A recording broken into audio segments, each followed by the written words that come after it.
नमस्कार। Political analysis by VD Sameer में मेरे सभी दोस्तों का स्वागत है। आज जो वीडियो लेके मैं आपके समक्ष हाजिर हुआ हूँ, ये एक ऐसी पर्सनैलिटी के बारे में मैं आपको बताने जा रहा हूँ जिन्होंने पंजाब के लिए, पंजाब के हित के लिए, पंजाब के आम जन के लिए जो योगदान दिया वो सराहनीय। तो मैं आज आपको पंजाब के पूर्व मुख्यमंत्री, चीफ मिनिस्टर सरदार प्रकाश सिंह बादल जी की जो राजनीति पारी है उसके बारे में बताना चाहता हूँ। सरदार प्रकाश सिंह बादल पंजाब के नहीं, देश के कुछ उन चुनिंदा सीनियर लीडर्स में शुमार हैं जिनको जनता की नब्ज़, जनता जनार्दन क्या चाहती है एक राजनेता से, पॉलिटिकल पार्टी से, जनता का जो फीडबैक है वो कितना इम्पोर्टेंट है एक पॉलिटिकल लीडर के लिए, किस तरह से जनता के मुद्दे जो हैं वो जनता के बीच में जाके पर्सनल तौर पे उनके सुख दुख में शामिल होना। मैं समझता हूँ ये सरदार प्रकाश सिंह बादल इसकी एक सर्वश्रेष्ठ एग्जाम्पल है। सरदार प्रकाश सिंह बादल ने, जो आज हमारे बीच नहीं है, अपनी राजनीति जो पारी थी, जो पॉलिटिकल पार्टी, वो गांव के एक सरपंच से शुरू की थी। गांव के एक सरपंच से शुरू की, फिर ब्लॉक समिति के वो प्रेसिडेंट बने और 5 दफा वो चीफ मिनिस्टर बने पंजाब के। अक्रॉस द लाइन जितनी ऑपोजिशन पार्टीज भी हैं, ऑफ कैमरा उनके भी leaders, junior leader, senior leader जितने हैं, वो ये मानते हैं कि सरदार प्रकाश सिंह बादल बहुत ही humble, gentle, down to earth leader. Punjab के गांव के लिए स्पेशली, जो पंजाब का रूरल एरिया है, जो पिछड़ा एरिया था पंजाब का, जो बॉर्डर एरिया है, उस एरिया में भी उन्होंने अपना भरपूर योगदान दिया। पंजाब के अंदर उनका जो योगदान है, मैं उसकी एक आपको छोटी सी मिसाल देना चाहता हूँ। पंजाब के अंदर फरीदकोट में गवर्नमेंट मेडिकल कॉलेज की शुरुआत हुई। बॉर्डर एरिया पे है फरीदकोट, तो उस मेडिकल कॉलेज में इंफ्रास्ट्रक्चर की काफ़ी दिक्कत थी, फैकल्टी मेंबर की भी काफ़ी वहाँ पे शॉर्टेज थी। सरदार प्रकाश सिंह बादल ने जब मेडिकल कॉलेज में विज़िट करा, वहाँ पे जो उस वक्त प्रिंसिपल थे, फैकल्टी मेंबर, कुछ लोकल जो एडमिनिस्ट्रेशन के ऑफिसर्स थे, उन्होंने कहा कि ये दिक्कत बादल साहब पेश आ रही है, मेडिकल कॉलेज तो हमने खुलवा दिया यहाँ, लेकिन ये मेडिकल कॉलेज उतनी देर तक कैसे सेवा कर पाएगा जब तक यहाँ पे डॉक्टर्स ही नहीं। प्रकाश सिंह बादल के प्रयास के कारण जो आज गवर्नमेंट मेडिकल कॉलेज फरीदकोट में चल रहा है, वो मैं समझता हूँ नॉर्दर्न इंडिया का one of the best government medical college है। वहाँ जो आज फैसिलिटी है, इंफ्रास्ट्रक्चर है, शानदार। उसके बाद सरकार प्रकाश सिंह बादल ने अपने टेन्योर में पंजाब के मोहाली में मल्टी स्पेशलिस्ट जो हॉस्पिटल्स हैं, उनकी शुरुआत भी सरकार प्रकाश सिंह बादल ने एक स्पेशल एफर्ट से शुरू की थी। मोहाली का जो एयरपोर्ट है उसके अंदर भी इनका, बादल साहब का योगदान भरपूर और सराहनीय। बादल साहब की जो एक बहुत खासियत मैं समझता हूँ, वो उनका जो एडमिनिस्ट्रेटिव एक्सपीरियंस था, 5 दफ़ा जैसे मैंने आपको बताया कि वो मुख्यमंत्री रहे पंजाब के, प्रशासन के अंदर, ब्यूरोक्रेसी के अंदर उनकी पकड़ बहुत ज़बरदस्त थी। क्योंकि बादल साहब अच्छी तरह जानते थे कि जो गवर्नमेंट की जो पॉलिसीज़ हैं, जो वेलफेयर की स्कीम्स हैं, अनलेस अनटिल ब्यूरोक्रेसी जो है कैपिटल लेवल पे, डिविजनल लेवल पे, डिस्ट्रिक्ट लेवल पे काम नहीं करेगी, उतनी देर तक वो योजनाएं नीचे जिनके लिए वो बनी हैं आम जन के लिए, वहां तक पहुंच नहीं पाएंगी। तो बादल साहब का जो एक कमांड और कोऑर्डिनेशन था ब्यूरोक्रेसी के साथ, वो जबरदस्त। तो ब्यूरोक्रेसी के हलकों में आज भी ये चर्चित है कि जो जूनियर ऑफिसर, यंग ऑफिसर्स थे, बादल साहब यूज्ड टू से देम काका जी। तो जो वुमेन ऑफिसर्स थे, यंग थे, उनको वो बोला करते थे बीबा जी। और ब्यूरोक्रेसी में जो सीनियर्स थे तो उनको बादल साहब सरदार जी और बीबी जी। मतलब एक इस तरह का रिश्ता ये देखने में बड़ा कम मिलता है। मैं एक छोटा सा इसका आपको एक किस्सा सुनाना चाहूँगा कि पंजाब में सचिव की पोस्ट पे तैनात थे retired IAS officer mister Suresh Kumar. तो बादल साहब जो थे उस वक्त, उन दिनों में वो अपने जो उनका गांव है वहाँ पे उनका कैंप था कुछ दिनों के लिए लंबी। सेंट्रल गवर्नमेंट की तरफ के मैसेज आया कि लंबी से जो राजस्थान हरियाणा की तरफ बॉर्डर है, वहाँ पे कुछ इनॉग्रेशन और कुछ स्कीम्स के लिए सेंटर का फंड आना था। सेंटर के कुछ लीडर्स आने थे और वहाँ से ऑफिसर्स आने थे, तो उनके साथ वहाँ पे नींव पत्थर के लिए इनविटेशन उन्होंने बादल साहब को भी दिया था। तो सचिव जो श्री सुरेश कुमार थे, उन्होंने चंडीगढ़ से मूव किया तो वहाँ उस स्पॉट पे जाने के लिए, लेकिन बादल साहब की तरफ से उनको मैसेज आया कि आप सीधा वहाँ मत जाएं, आप रात को हमारे साथ लंबी में रुके and we will move together from Lambi to that place.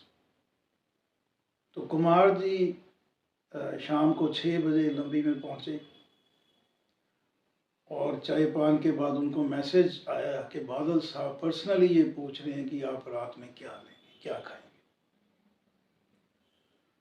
उसके बाद जब उन्होंने, सुरेश जी ने वहाँ पे डिनर करा, आफ्टर दैट डिनर बादल साहब वहाँ पे खुद चल के आए और उनको पूछा, क्यों काका जी, हाउ वाज द डिनर, अच्छा बना था। तो ये जो लम्हे हैं, ये एक पॉलिटिकल जो इतना बड़ा, इतने बहुत बड़े स्टेटस का लीडर, 5 दफा का मुख्यमंत्री, और यहाँ पे मैं आपको बताना चाहूँगा बादल साहब 11 बार स्टेट असेंबली से चुन के आए थे बतौर एमएलए। और पंजाब के राजनीतिक हलकों में ये चाहने वाले बादल साहब को बाबा बोहड़ के नाम से जानते हैं। माना एक इस तरह की पर्सनैलिटी जिसके अंदर आप सेफ महसूस कर सकें। इसके अलावा मैं आपको बताना चाहता हूँ कि बादल साहब की जो अंडरस्टैंडिंग इक्वेशन थी वो भारतीय जनता पार्टी के लीडर्स के साथ बहुत अच्छी रही। अंत में कुछ समय पहले जो किसान बिल आए थे उसको लेके अलायंस टूटा था श्रोमणी अकाली दल भारतीय जनता पार्टी में। श्रोमणी अकाली दल के सबसे स्ट्रॉन्ग लीडर्स बादल साहब, लेकिन बादल साहब की जो केमिस्ट्री, अंडरस्टैंडिंग जो थी, वो अटल जी, अडवाणी जी से लेके अभी प्राइम मिनिस्टर नरेंद्र मोदी तक भरपूर रही। तो अभी मैं आपको बादल साहब की जर्नी के कुछ जो है वो उनकी जर्नी की यात्रा कैसे थोड़ा सा शुरू हुआ वो मैं आपको बताना चाहता हूँ। तो सरदार प्रकाश सिंह का जो जन्म था वो अबुल खुराना जो अनडिवाइडेड पंजाब था उसके अंदर हुआ 8 दिसंबर 1927 को उनका बर्थ हुआ। जैसे मैंने आपको बताया 5 बार वो सीएम रहे पंजाब के। तो बादल साहब, इसके अलावा मैंने आपको बताया कि 11 बार वो स्टेट असेंबली के मेंबर रहे, बतौर एमएलए उन्होंने काम किया, लीडर ऑफ ऑपोजिशन भी उन्होंने काम किया पंजाब के अंदर। बादल साहब मात्र 20 साल की उम्र में उन्होंने बादल गांव से सरपंच के इलेक्शन जीते। उसके बाद वो प्रेसिडेंट बने थे ब्लॉक समिति के। बादल साहब ने अपना जो स्टेट असेंबली का पहला इलेक्शन था वो 1957 में चुना था, लड़ा था वहाँ पे बादल साहब ने। 1970 में बादल साहब चीफ मिनिस्टर बने पहली दफ़ा पंजाब के अंदर, और उस वक्त बादल साहब was the youngest CM of India जब वो पहली बार मुख्यमंत्री बने। इसके अलावा 1977 में जब मोरारजी देसाई भाई की सरकार थी सेंटर में, उसके अंदर वो बतौर एग्रीकल्चर मिनिस्टर, वेलफेयर मिनिस्टर रहे। तो बादल साहब ने 1947 में अपना पॉलिटिकल करियर शुरू करा। आज़ादी के दौर में, आज़ादी के संघर्ष में उनको जेल में जाना पड़ा। इसके अलावा उनको जब इमरजेंसी थी, जब मिसेस इंदिरा गांधी ने इमरजेंसी डिक्लेयर की थी, तो उस दौरान भी बादल साहब जेल में उनको रहना पड़ा था। बादल साहब इस तरह के इतना लंबा पॉलिटिकल करियर, 11 दफ़ा के एमएलए, 5 दफ़ा के चीफ मिनिस्टर, सेंटर के मिनिस्टर, पर्सनल तौर पे आज भी कोई भी उन पे करप्शन का नामो निशान, उन पे कोई उंगली नहीं उठा सकता है करप्शन। साफ सुथरा उनका जो जीवनी चलनी थी राजनीति की। ये जितने भी अपोजिशन पार्टीज हैं उनके लीडर्स भी इसको सल्यूट करते हैं।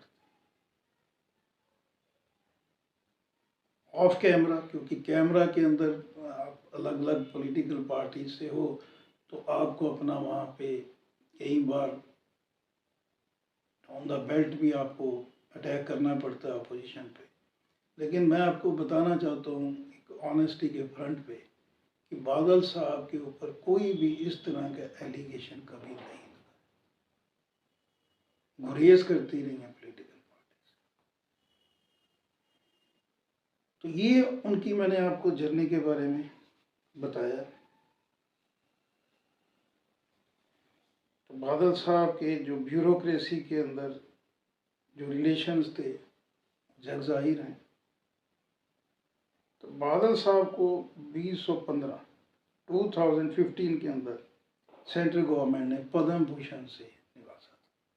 बहुत बड़ा सम्मान उनको देश की तरफ से दिया गया था। इसके अलावा मैं आपको ये बताना चाहता हूँ कि ब्यूरोक्रेसी में जो फीडबैक मिलता है स्टेट कैपिटल में, और खुद जाके गांव देहात में खुद एक इतना बड़ा चीफ मिनिस्टर खुद जाके फीडबैक। तो बादल साहब चंडीगढ़ से सैटरडे संडे को गांव देहात में फील्ड में 2 दिन वो रहा करते। उन दिनों में चंडीगढ़ से जो रिलेटेड सेक्रेटरीज हैं, सचिव हैं, वो उनके साथ रहते थे टूर पे। और डिस्ट्रिक्ट एडमिनिस्ट्रेशन को भी इंस्ट्रक्शंस दी जाती थी कि जो डिस्ट्रिक्ट कलेक्टर, एडीसी डेवलपमेंट इत्यादि हैं वो भी मौके पे रहेंगे। तो बहुत बार ये देखने में आया कि बादल साहब एक एक गांव में दिन में 3-3, 4-4 गांव में विजिट करते थे सैटरडे संडे, जो भी उनको जो उनके बिजी शेड्यूल में समय निकाल के। और वो सुबह 8 बजे गांव में निकल के रात को 9-9, 10-10 बजे तक वो गांव में रूरल एरिया में स्पेशली विजिट किया करते थे, लोगों से बातचीत किया करते। तो बहुत बार जो उनका पर्सनल स्टाफ है, जो चीफ सेक्रेटरीज हैं, वो उनको कहा करते थे कि बादल साहब, लोगों की तकलीफ हम आपको पहुंचाएंगे चंडीगढ़ तक, आप you need not to worry. लेकिन बादल साहब उनका ये मानना था और विश्वास था कि जो फीडबैक वो लोगों के बीच में जाके प्राप्त कर सकते हैं, जो लोगों की डिफ़िकल्टीज हैं, वो उनके बीच में जाके महसूस की जा सकती हैं, वो चंडीगढ़ में जाके सेक्रेटरीट पे बैठ के नहीं की जा सकती। इस तरह की जो शख्सियत, बादल साहब, इतनी लंबी सेवा की उन्होंने राज्य की, देश के गौरव के रूप में उन्हें याद किया जाएगा हमेशा। और आज हम उनकी जीवन यात्रा को नमन करते हैं।